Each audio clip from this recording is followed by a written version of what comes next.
guys, kumusta kayong lahat dyan? Ngayon ay panibagong araw naman sa vlog natin. So sa ngayon po ay andito pa ako, wala pa ako sa trabaho.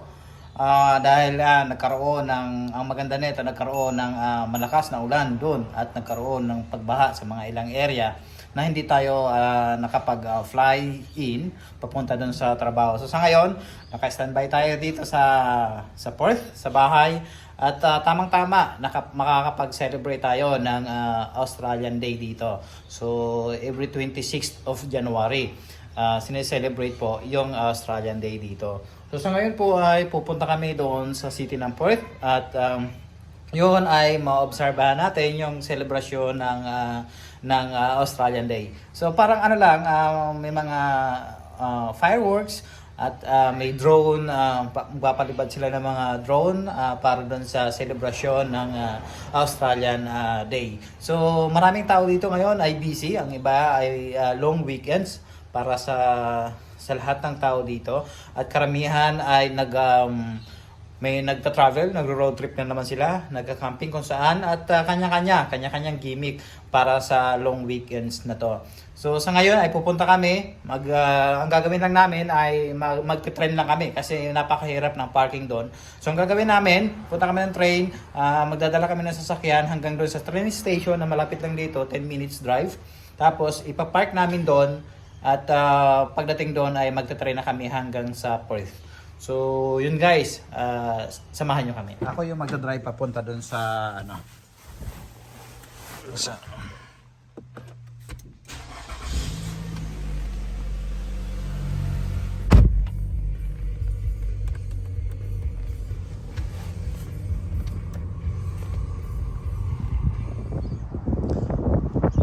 So ngayon guys, andito na kami sa Warnbro station.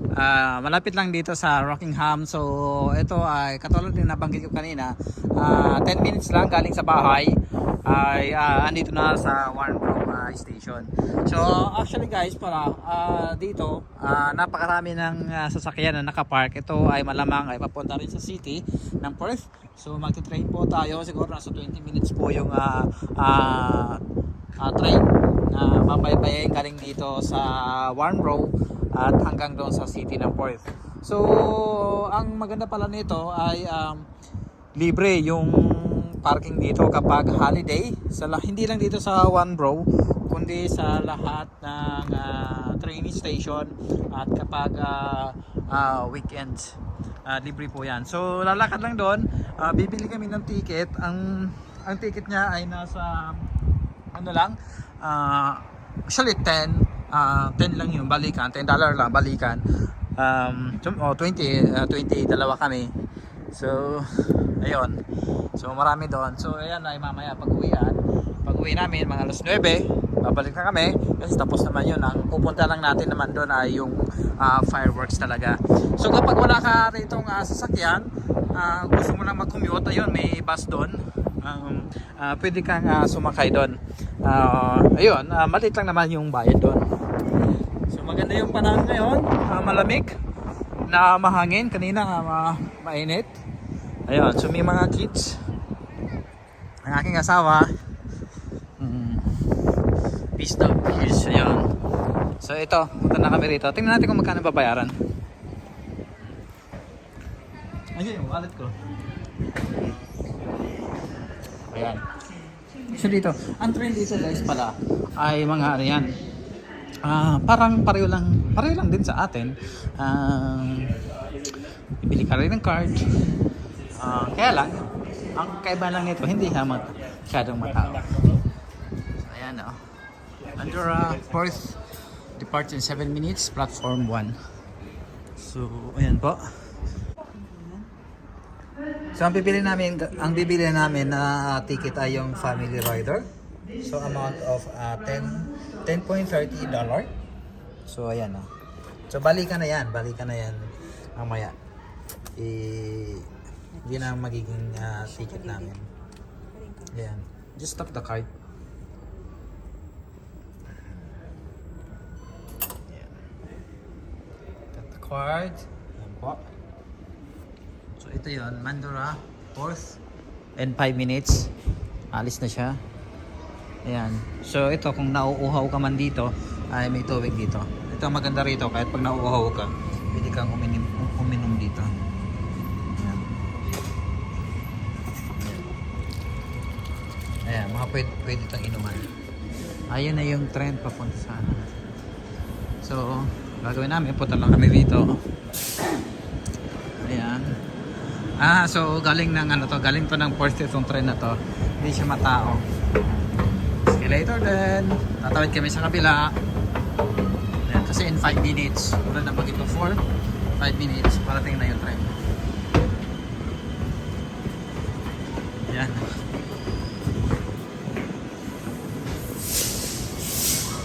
So parang ano lang ni magic mo itong ano na to ay parang nasa ano ka lang, nasa Makati o Guadalupe. Sa atin, sa Manila, normal. Pero maganda nito, hindi lang siya matao. Masyado. Siyempre, mas maraming population sa atin. So, yung mga kids. Yan. Platform.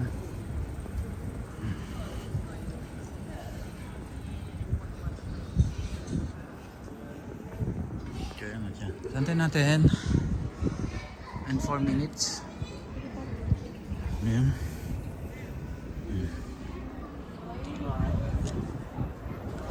So parating na yung train guys. Ayan na siya. So madami nag-aantay. So maraming station dito.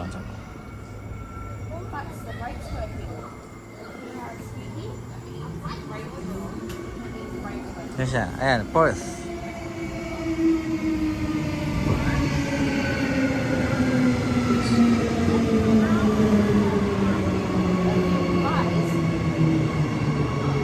So parang pare lang sa atin, LRT. So kaya lang maganda rito, may upuan siya. So pwede mo siyang pindutin doon. Ayan. So may upuan dito. Dito tayo. Diyan. Okay.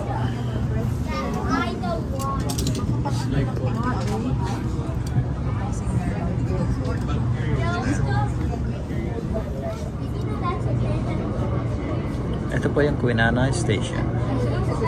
Ang dami ng tao.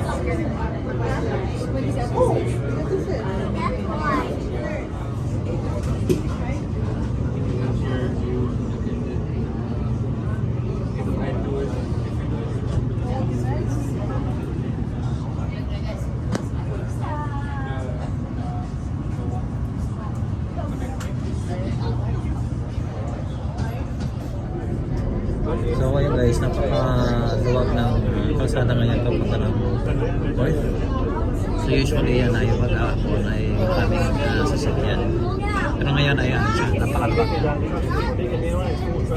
May ilang station pa kami bago makarating. Puno na ng tao, makikita nyo guys. So guys, andito na kami sa Elizabeth Quay train station. Ito na yung pinaka-city ng Perth. So, malapit lang to doon sa kung saan magse-celebrate yung Western Australia ng Australian Day. So, maghahagda na lang kami. Usually kasi may mga ano rito. Ayan, mga mag-elevator sila dahil may mga bata at nanananda. So, ito, magagda na lang tayo. So guys, simple lang, parang nasa Manila lang tayo. Ayan. Napuno rin yung train kanina kasi bawat station, bawat tigil, marami sumasakay. Papunta nga rito sa city ng Perth. So ayan.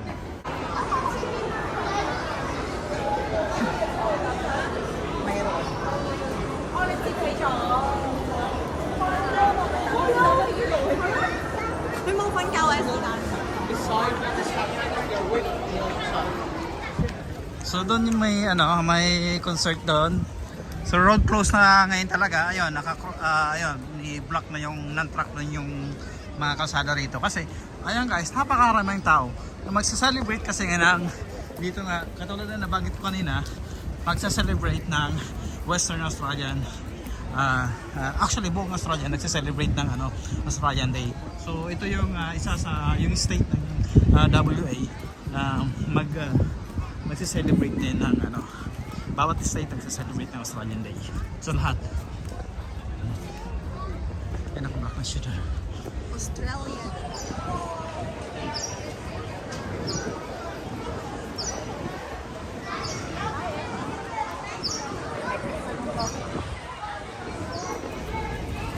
So yung ferry boat na yan ay ayan, yung mga tatawi doon sa kabila. So ito guys, mahangin lang dito pero maganda. So ang dami ng taong nag-iikot-ikot muna rito. Actually ito yung sikat dito sa city ng Perth, Elizabeth Key. So ayan, ang dami ng mga yate. Ayan.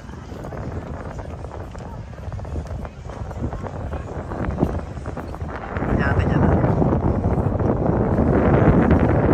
So doon sa banda doon, mamaya mga alas 9, magdo-drone. Yan, doon yata. O dito. Doon pa banda. Doon. So yun.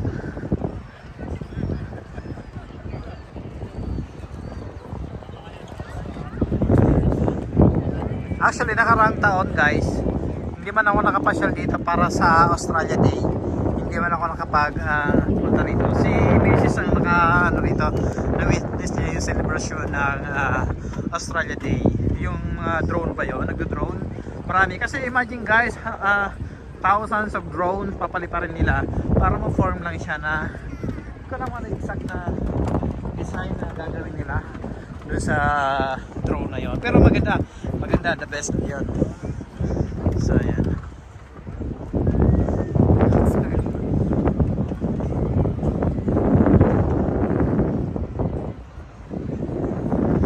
Kaya bago pang building na ginagawa ngayon.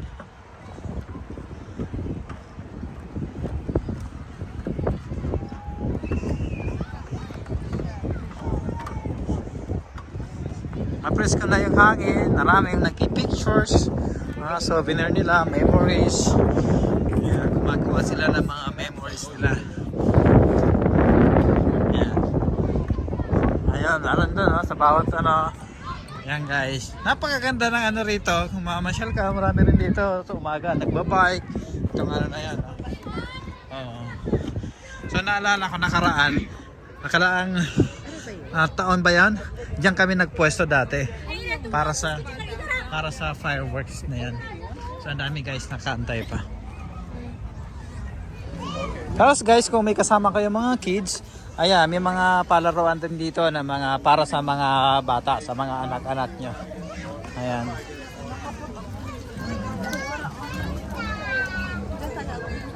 Ayan guys. Ayan, meron dito yung bar. So kung mahilig kayo uminom, bar and restaurant. Meron dito, meron din doon, floating bar doon. So ayan. So ito po, again po, ito yung city ng Perth. Ayan, nakit na aso. Ayan, may mga pulis. Ingat tayo, baka nahuli na ako. For security purposes. Ayan, doon. Tambay. So, ito yung floating bar and restaurant. So, ito yung isa sa mga sikat dito, yung bell tower. Ayun dyan. Actually, pag magdi-December, may mga design yun dyan. Yung pangalan ng Perth. Maglalagay sila ng mga decoration. Ito, ayan area naman na yan. Yung area na yan. Yan yung papunta ka ng, halimbawa gusto mong pumunta ng Ratnes Island. Ito yung mga boat ferry. So, ang dami guys, dami yung mga umiinom sa bar and restaurant. Sag-aaway sila. Yan, nag-aaway sila. So, ano lang yun, paglalambing nila. Ayan. So, may nagpipiknik. Ayan. Silipin natin yung Silipin natin yung dagat. Ayan na, napakaraming tao. Yan, Rudy Baby. Yan, so nakapwesto talaga sila. Ang hirap na magpwesto guys. Wala magpwesto. Ayan. So dyan gaganapin yung ano, fireworks doon, saka ano siya.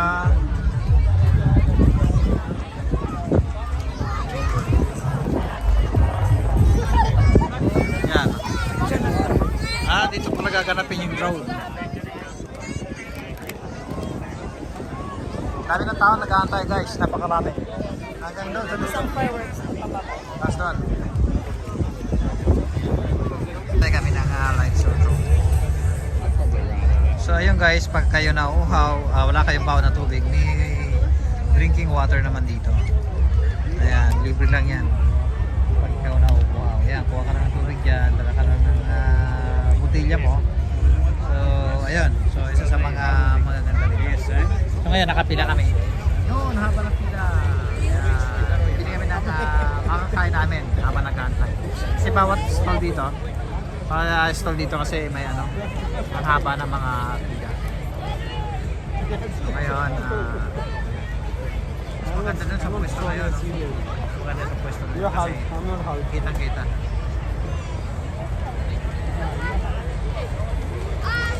Ito yung pinaka-city. At sanay sa loob niya,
So, ayun guys, nasaksihan natin yung drone, yung light show sa yung fireworks, napakaganda. So, sana nag-enjoy kayo at kami ay nag-enjoy din. So, yun po, tatapusin ko na yung video na to. Maya-maya uwi na rin kami. Kumakain lang kami. Ayan. So, maraming tao, napakaraming tao pa doon. So, mamaya na kami kasi katulad kanina, nag-train lang kami. So, paupain muna namin yung tao. So, maya-maya kami doon. Hindi kami makikipagsiksikan doon. So, yun guys. Hanggang dito na lang. Don't forget to like and subscribe po sa channel natin.